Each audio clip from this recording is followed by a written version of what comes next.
사랑하는 여러분, 반갑습니다. 이날을 맞이하게 되었네요. 2020년도 오늘 추수감사주일을 맞이하여서 이전에 모여서 하나님 앞에 감사함으로 예배를 드리는 우리 하람 성도들의 가정마다 하나님의 의뢰의 손길이 함께 하시기를 축원합니다. 그리고 비록 오늘 나오고는 싶었지만 나올 수 없는 분들, 개인적인 사정으로 이렇게 가정에서 각 처소에서 예배를 드리는 우리 하람인들 위해서도 하나님의 의뢰의 손길이 함께 하시기를 간절히 기원합니다. 아멘. 여러분, 올 한 해 우리가 이제 살아왔어요. 지금까지 살아왔는데 올 한 해를 살아오면서 우리의 삶을 뒤흔들었던 사건을 들라고 한다면 아마 누구나 할 것 없이 이유를 달 사람이 없을 거예요. 코로나19 사태를 다들 들 것입니다. 정말 그 여파가 얼마나 큰지 몰라요. 정치적으로, 경제적으로도, 사회적으로도 충격적이었습니다. 종교적으로, 신앙적으로도 역시 마찬가지였어요. 교회에서 모여서 모임을 갖지는 못해요. 좀 식사하면서 이렇게 대화도 나누고 교제도 나눠야 되는데 식사도 하지 못하도록 금할 수밖에 없었잖아요. 정부에서.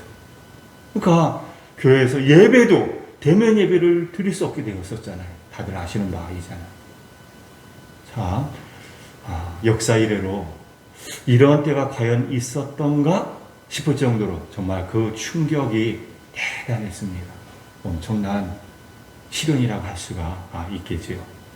그런데 그 모든 것들을 우리는 다 이겨내고 오늘 이 자리에 앉아 있습니다. 우리는 이것을 믿는 사람들이잖아요. 하나님의 은혜로, 하나님의 선하심으로 그 모든 광풍과 같은 시련 어둠들이었잖아요. 그것을 이겨내고 오늘 우리가 이렇게 하나님 앞에 예배를 드릴 수 있게 되었는 줄로 믿습니다. 물론 코로나19 사태가 아직까지 해결이 된 게 아니에요. 언제 또 예전과 같이 비대면으로 사회적인 거리두기 몇 단계, 특히 최고로 높은 단계까지 또 격상이 될 수도 있는 상황이에요. 제가 찾아보니까 200명이 넘었다면서요. 어제 확진자가 205명이었어요. 205명, 우리나라 국내 확진자 수가. 그러니까 언제 또다시 우리가 이렇게 모여서 예배를 드릴 수 있는 상황이 또 안 돌아올지도 몰라요. 당분간. 그러나 저는 굳게 믿습니다. 그 모든 시련의 시간들을 잘 이겨내고 오늘 추수감사주일 이 성전에서 맡게 하신 하나님께서 앞으로도 함께하여 주셔서 모든 것들을 이기고 나아갈 길을 열어주실 것이다 라고 하는 그런 믿음이 저에게는 있습니다. 여러분들도 그런 믿음이 있으신 줄로 믿습니다. 그런 믿음으로 오늘 하나님 앞에 감사의 예배를 드리는 저와 여러분들 되었으면 좋겠습니다. 그런 의미에서 우리가 앞에서 우리가 찬송 불렀잖아요. 304장 불렀는데 그 가사 가운데 3절 가사를 다시 함께 음미해 보았으면 좋겠습니다. 하늘을 두루마리 삼고 바다를 먹물 삼아도 한없는 하나님의 사랑 다 기록할 수 없겠네. 하나님의 크신 사랑 그 어찌 다 쓸까? 저 하늘 높이 쌓아도 채우지 못하리. 하나님 크신 사랑은 충량 다 못하네. 영원히 변치 않는 사랑 성도여 찬양하세. 여러분, 이 찬양 가사 그대로 하나님의 크신 사랑을 우리는 충량할 수가 없습니다. 우리를 향한 하나님의 사랑은 영원하시고 변함이 없으십니다. 설령 내가 원하는 대로 일이 이루어지지 않았다고 할지라도, 길이 막힌 것 같이 보일지라도 우리를 향한 하나님의 사랑은 영원하시고 변함이 없으십니다. 결국 우리에게 주시려고 하는 것은 좋은 것을 주시려고 하시는 것이 바로 하나님이심을 우리는 결코 의심해서는 안 됩니다.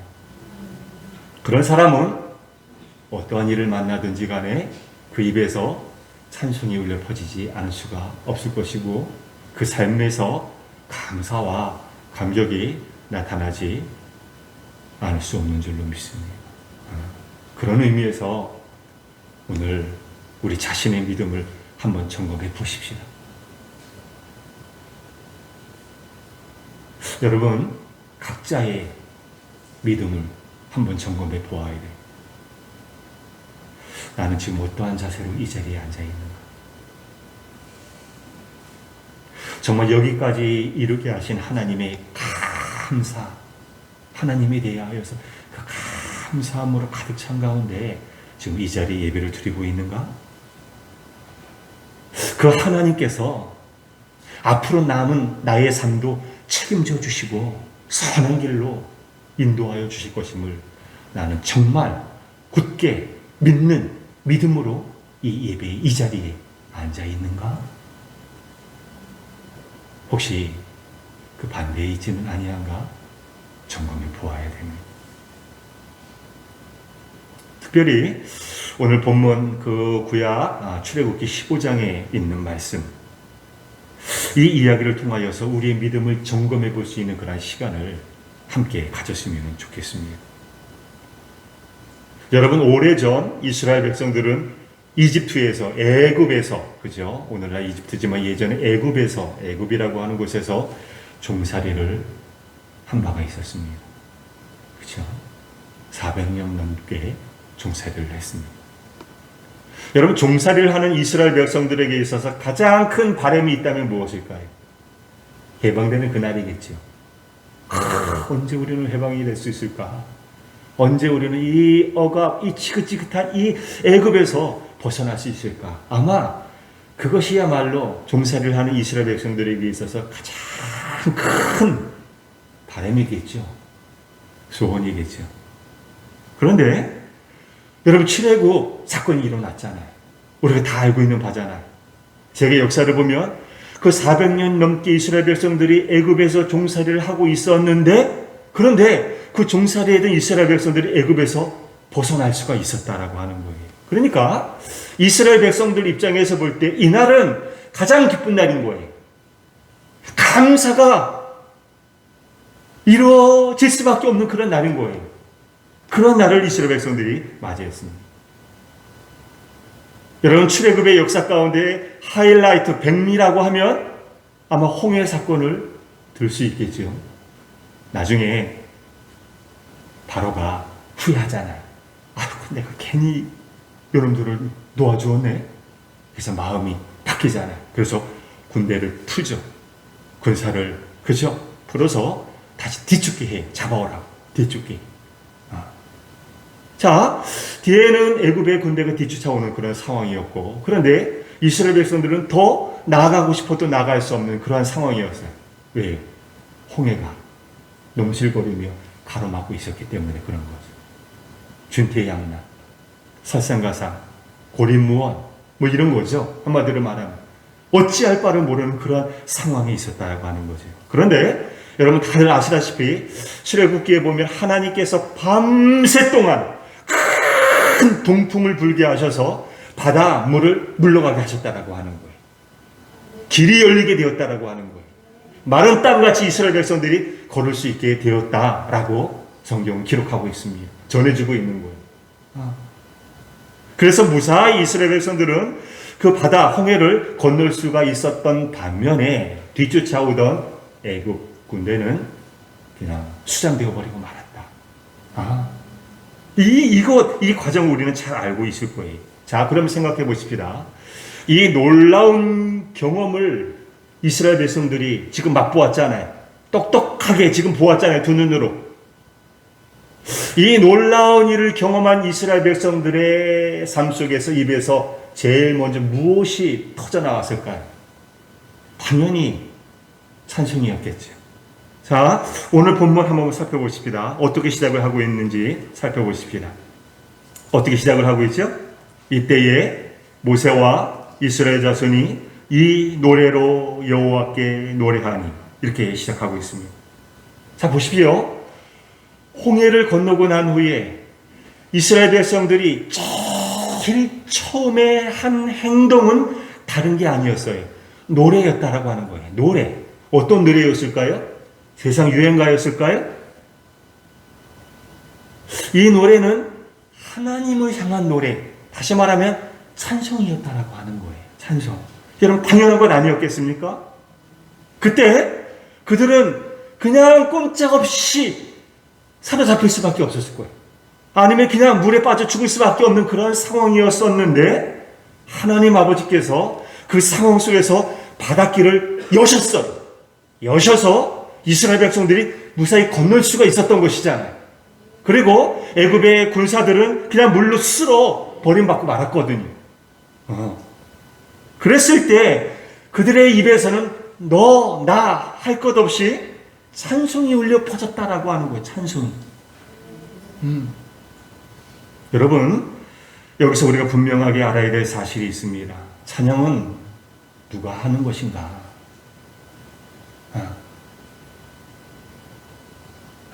우리가 반드시 생각해 보아야 될 모습인 거예요. 오늘도 우리가 주예전에서 찬송을 불렀잖아요. 그리고 이제 이 설교가 마치고 또 찬송을 부를 거예요. 우리가 찬양을 부르는데 찬양은 어떠한 사람이 부를 수 있는 것인가? 생각해 보아야 된다는 거예요. 하나님의 구원을 맛본 사람, 하나님의 살아계심을 분명히 믿는 사람, 이런 사람만이 부를 수 있는 것이 진정한 찬양이구나 하는 것을 우리는 알아야 됩니다. 여러분, 시편 106편에도 보면 이스라엘 백성들이 출애굽 사건은 그렇게 이스라엘 백성들에게 있어서는 잊을 수 없는 역사적인 사건이었기 때문에 성경 곳곳에 출애굽 이 사건에 대한 메시지들이 참 많이 나옵니다. 그 중에 하나가 시편 106편인데 106편에도 보면 이스라엘 백성들이 홍해를 건너고 난 다음에 그 과정에 대해서 우리에게 참 깨달음을 주는 말씀이 나오고 있어요. 106편 9절 이하에 있는 말씀을 제가 한번 읽어드리도록 하겠습니다.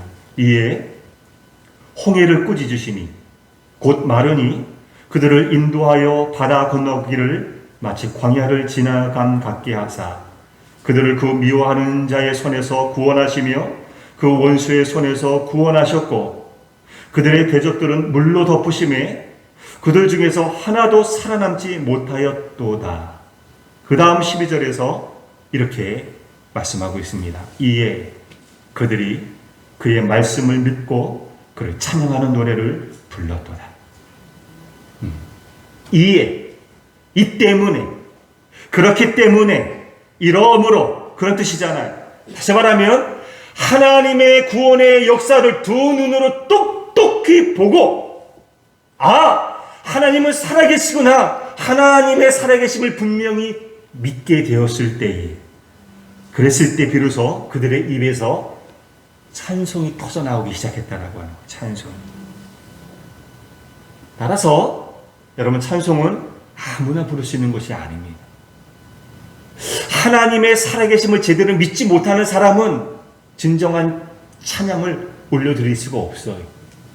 우리 함께 찬송하십시다 하면 입만 뻥끗 하면서 찬송 소리 낼 수는 있을지 모르지만 그러나 그 찬송은 제대로 된 찬송이 아니기 때문에 가짜입니다. 하나님께서 받으시길 원하는 진정한 찬양은 하나님의 살아계심을 믿는 사람, 하나님의 구원의 역사를 체험하고 이 사실을 의심하지 아니하는 사람, 그들이 하나 되어서 한 마음으로 올려드리는 그 찬송이야말로 하나님께서 받으시기에 합당한 진정한 찬송인 줄로 믿습니다. 여러분, 이제까지 이스라엘 백성들은 하나님에 대해서 잘 알지 못했어요. 하나님? 그럼 좋으신 분? 그냥 하나님은 살아계신가 보다. 좋은 길로 인도하신다더라. 그런가 보지 그 정도로만 알고 있었다라고 하는 거예요. 그런데 하나님의 능력의 손길을 직접 시험적으로 맛보고 난 다음에, 깨닫고 난 다음에 가만히 있을 수가 없었다라고 하는 거예요. 이스라엘 백성. 그래서 남녀노소 할 것 없이 한 마음으로 하나 되어서 하나님 앞에 찬송을 올려드리는 모습을 우리는 이제 살펴보게 됩니다. 저는 우리 하람 신앙 공동체에서도 이러한 놀라운 일들, 이러한 모습들, 이스라엘 백성들이 홍해를 건너고 난 다음에 하나님 앞에 감사함으로 하나 되어서 찬송을 올려드린 그 모습이 우리 하람 신앙 공동체 속에서도 앞으로 재현될 수 있기를 바랍니다. 지금 여러분을 가로막고 있는 제2의 홍해 장벽이 무엇인지 모르지만 그 장벽을 능히 뛰어넘고 하나님의 도우심으로 기적적으로 모든 것을 뛰어넘을 수 있는 그런 기적의 주인공들이 다 되실 수 있기를 주님의 이름으로 간절히 축원합니다. 그런데 여러분, 제가 정말 드리고 싶은 말씀은 이런 감사의 특징은 오래가지 못한다라고 하는 거예요. 다시금 지금 내 앞에 심각한 문제가 있어요. 태산 같은 장벽이 가로막고 있어요. 이것을 뛰어넘어야 되는데, 이것을 제거해야 되는데 내 힘으로는 안 돼요. 그런데 하나님께서 기적적으로 예기치 않게 이 장벽을 하나님께서 딱 홍해처럼 둘로 갈라주시든지, 그래서 내가 기적을 체험할 수가 있었어요. 그랬을 때 하나님 은혜 감사합니다 하면서 감사 찬송하는 것, 이런 모습은 결코 오래 갈 수가 없다라고 하는 것. 환경이 바뀌면, 상황이 더 나빠지면 감사도 사라질 수밖에 없고 대신 불평과 원망이 나올 수밖에 없습니다. 여러분, 그래서 이 사건, 지금 출애굽 15장 홍해를 건너는 사건을 살펴보는데, 이 사건 다음에 어떤 일이 일어나느냐 하면 마라의 쓴 물 사건이 일어나게 됩니다. 여러분 아시죠? 이스라엘 백성들이 홍해를 마른 땅같이 건너고 난 다음에 들어간 곳이 광야, 수르 광야라고 하는 곳이었어요. 그런데 그 수르 광야에서 마실 물을 얻지 못했어요. 목말라서 정말 그냥 죽을 지경이었어요. 그랬을 때 이스라엘 백성들의 입에서 터져나온 것이 무엇이었느냐 하면 원망과 불평이었다라고 하는 것. 여러분 생각해 보십시다. 하나님의 기적을 체험한 것이 언제였습니까? 홍해를 마른 땅까지 건너게 된 것이 언제 일어난 것입니까? 한 10년 전에 일어났나? 5년 전쯤에 일어났나? 1년? 혹은 한 달쯤 됐나요? 아니었어요.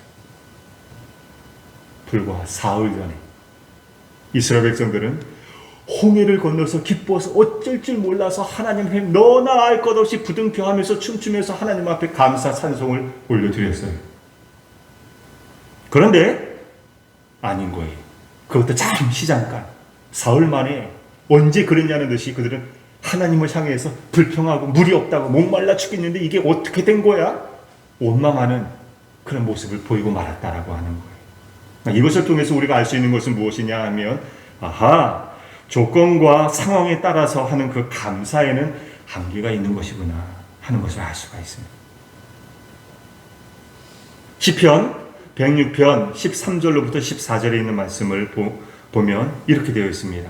그러나 그들은 그가 행하신 일을 곧 잊어버리며 그의 가르침을 기다리지 아니하고 광야에서 욕심을 크게 내며 사막에서 하나님을 기염하였도다. 이렇듯이 상황이 바뀌면서 감사도 사라져버리고 말았어요. 환경이 변하면서 불평, 원망이 그들에게서 터져나오기 시작했습니다. 이것이 바로 이스라엘 백성들이 보인 감사였다라고 하는 것. 따라서 우리가 사모해야 될 것, 정말 우리 안에 있어야 될 모습은 이러한 모습이 아니에요. 이러한 모습을 우리는 답습하면 안 돼. 본받으면 안 돼요. 상황과 여건에 따라서 시시각각으로 바뀌는 감사, 그건 성숙한 감사가 아니기 때문에 그래요. 그런 모습은 필요가 없습니다. 우리는 상황과 조건을 뛰어넘는 그런 감사를 가지고 하나님을 섬길 줄 알아야 되겠습니다. 그러면 그런 감사는 정말 이루어질 수 있는 것인가? 그냥 말장난하는 거 아니야? 불가능한 거 아니야? 아마 여러분 가운데 그렇게 생각하시는 분이 계실 수도 있을지 모르겠어요. 그러나 우리는 성경을 통해서 이러한 감사가 가능하다라고 하는 것을 우리는 알 수가 있습니다. 여러분, 바울과 실라가 감옥에서도 한밤중에 일어나서 하나님 앞에 감사 찬송 올려드린 것 여러분 아실 거예요. 시편 42편에 보면 이렇게 말씀하고 있습니다. 내 영혼아, 내가 어찌하여 낙심하며 어찌하여 내 속에서 불안해하는고. 자, 이것을 보십시오. 내 영혼아, 어찌하여 낙심하며 어찌하여 내 속에서 불안해하는가. 분명히 이 시편, 이 기자는 불안하고 낙심할 수밖에 없는 상황에 놓여 있는 거예요. 그건 분명해요. 그런데 그것을 끝난 게 아니에요. 그 다음에 있는 말씀을 보면 너는 하나님께 소망을 두라. 나는 내 하나님을 여전히 찬송하리로다.